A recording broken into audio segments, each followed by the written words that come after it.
Hello everyone, welcome back. Toolbox time. We're back here with Al.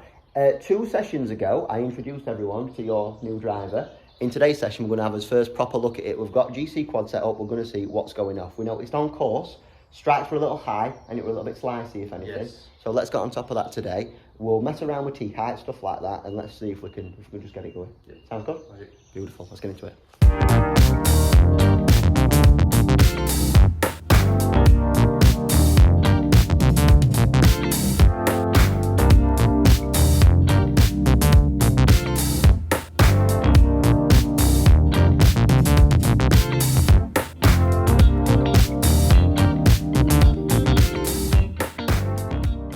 What setting have we got in it currently then? Currently, Let's have a look. I think it's 1 degree low. Oh no, 1 degree open, and then slightly low. Yeah, So, slightly less loft. Yeah. Weight bias, it is in the draw setting, yeah. So we'll see if we need help with closing faces, all that kind of stuff today. So, quad set up, iPad's on the go, quad's down there. Let's have like 10, 12 shots, see what the pattern is. Looking at that T height, I fear that might be too tall for you. So if we have to go down to a smaller one to help you strikes, then we will do.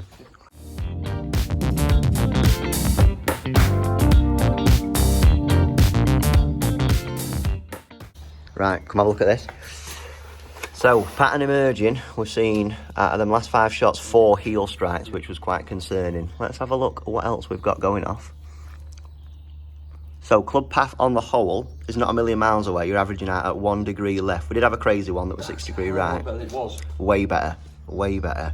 Loft that you're delivering is not too bad. Face to path on average, 4.9 degrees close, which is a bit of a concern. But like I said, the big concern for me is that strike. So let's give you a couple of ideas on how to get it out of the heel into the middle. Right, so it seems to be like it's a dynamic balance issue. I think there's a lot of weight that's moving out to your toes as you're swinging, which is causing you to move the club out that way. So, really nice, simple drill for us. We're going to put a basket just to the outside of where you're hitting, and you've got to have a feeling now. You've got to have the feeling that you keep everything inside that basket. So one thing that basket's going to help you do, hopefully, is make sure that we keep us weight this side. Yeah.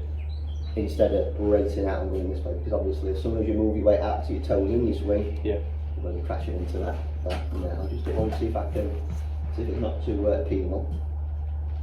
That's really not a toe strike, that one. Right out of that region now. I'll just move it across just a fraction.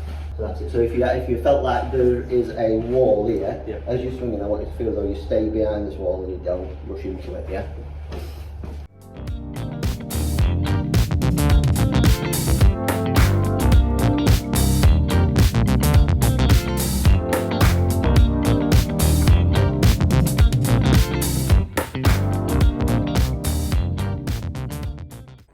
Okay, so we've hit some good ones. We had a couple of strikes. Well, we had one strike that was centred, and we did a really good job of staying more heel side with his weight distribution. On the last couple, though, we have just moved back a little. So, slight variation drill for Al now. Golf club under the arches of his feet. I want you to feel as though you stay more heel side throughout and don't race out onto them toes. If you race out onto them toes, it'll be a heel strike. I think if you stay back, you'll make a couple of good moves and it'll be a nice strike. In typical fashion, we just had the first one with that drill and he's absolutely ripped it. I'll show you what it looked like. That red dot right there. If I'm being super nitpicky, it was slightly heel side still. So, but if that's the bias that we're moving to, 8mm in heel as opposed to hitting it right out. Oh yeah, and the shot that you hit it were like really nice as well. So, same again. See if I can get this on camera. Same feelings. Great shot.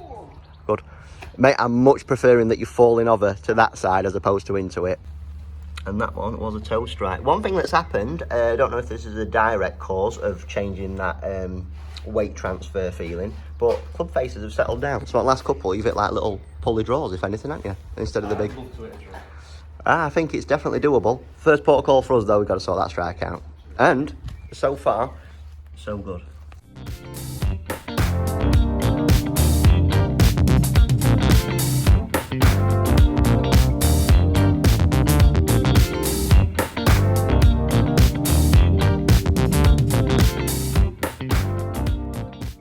Right, so we've seen some good signs there. So using this new drill with the club underneath the arch of the feet, we've seen strike. The most heely it's got out of that last batch were 8mm into the heel, so that's really good. We have seen though, strikes just move a little high. The tee that we was using, like I said right at the start of the lesson, was quite tall, so now we've just moved it down a fraction. If you can maintain the control heel toe wise, and this tee height's going to help you bring it down, we're in a good spot now. Bit of a brainwave we've just had, and the reason that driver's gone there, we've launched it, because I think we might be onto something there. So we've been incorporating a feeling of closing club face, which has been resulting in you doing it too much and overdrawing, if anything, which is not a bad thing, considering that the bad ones where we leave face open. We've set driver to a fade bias, just for one shot, and it calls on that last shot, face delivery to be 0.1 degree close, path very straight. Club, we know Owl's got a lot of speed, 115 mile an hour, and that last drive was 295 carry, actually 297 on my iPad. I think it was even a little bit further. 297. I think we could be onto something with that. You've done such a good job in today's session of keeping your dynamic balance a lot more like linear. Instead of you falling onto your toes, you've done a super job at that. If we can just sort club faces out now that your strike's becoming more centred, we could be... Yeah, if I can control that, then we can focus on that and that.